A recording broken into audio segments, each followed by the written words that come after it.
Hey everyone, and welcome back for another deep dive. You know how much we all love exploring the world of sales advice, right? All those books and articles and webinars promising to unlock the secrets to success. Right. But here's the thing that really struck me while prepping for today. hmm It's like so much of this new advice hmm is really just old wine in new bottles. Oh, absolutely. I mean, take the whole salespeople solving problems mantra. Oh yeah. It was a big deal back in the 90s, and you know what? It's still everywhere you look today. Like, it's some kind of groundbreaking revelation. It is wild, isn't it? And it's not just that one. It's like a pattern. I mean, value selling, focusing on benefits over price. Yep. That was the hot topic back in 1991. And It's guess sure. what? It's all over LinkedIn feeds today, as if Yeah. nobody ever thought of it before. It's true. And here's another one that I found really interesting.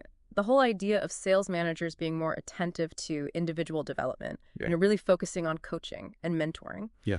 Researchers were pushing for that back in 1995, but somehow it's still being presented as this revolutionary new approach. It's like the sales world took a nap for a few decades and woke up thinking they discovered fire. Exactly. So it begs the question, why are we so stuck in this loop of recycled advice? Is it just easier to repackage old ideas than to come up with something truly new? Or could it be that we're missing a crucial piece of the puzzle altogether? Mm-hmm. I mean, think about it. Yeah. Even professional athletes at the very top of their game spend hours and hours practicing. All the time. They don't just read books about their sport and expect to win championships, do they? Definitely not. They understand that knowledge without practice is, well, it's kind of like a car without an engine. You might know how all the parts work in theory, Right. but you're not going to get very far without putting in the work to actually drive it. That's such a good point. So that brings us to a really important question for all of us in sales. Are we giving ourselves and our teams enough time to actually practice these skills? That's the real question, isn't it? I mean, we're so busy chasing those quarterly targets, attending webinars, downloading the latest ebooks. Right. It's like we forget that actually taking the time to practice those skills. Yeah. That's what really makes the difference. Makes total sense when you think about it. I mean, reading about objection handling, Mm-hmm. that's one thing. But actually facing a tough customer who's ready to walk away, Yeah, it's a whole different ballgame. totally different. Like, imagine trying to learn a musical instrument just by reading about it. Right. You might know all the notes and chords, but when you're up on stage with the spotlight on you, Oh, yeah. that's when the real test comes. So true.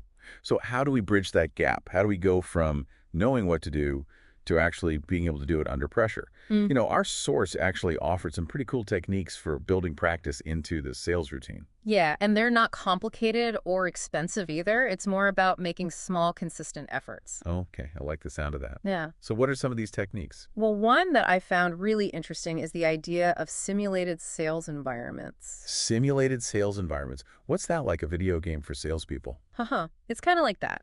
You basically create role-playing scenarios that mirror real-world sales interactions. So let's say you're struggling with a specific objection. Yeah. You can design a simulation where you practice handling that objection over and over again. I see. So it's like a safe space to experiment and refine your approach without the risk of messing up a real deal. Exactly. And it also helps salespeople get comfortable with different personalities and communication styles, which is so important for building rapport and trust. Not every customer is the same. For sure. Okay, what else is there? Another technique is sales huddles and team drills. Sales huddles and team drills. Fair That enough. sounds a lot more fast-paced and collaborative. It is. It's like a quick, high-energy training session where everyone practices essential skills like active listening, asking insightful questions, delivering concise pitches. So it's like a rapid-fire round of sales challenges. Yeah, exactly. Designed to sharpen reflexes and build confidence. I mean, these techniques sound great in theory, but let's be realistic for a second. How many sales teams actually have the time to do this?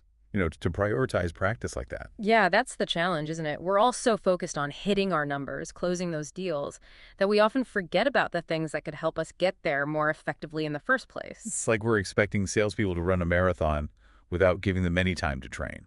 Right. Exactly. It's a perfect analogy.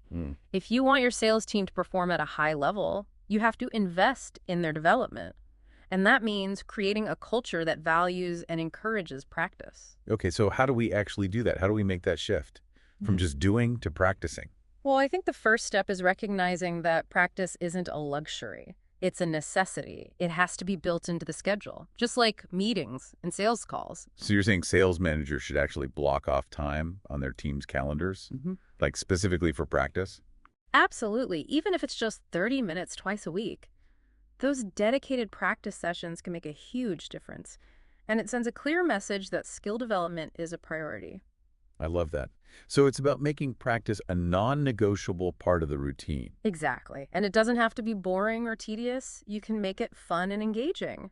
Use games, role-playing, even friendly competitions. So for all you sales leaders out there listening, I think that's your challenge.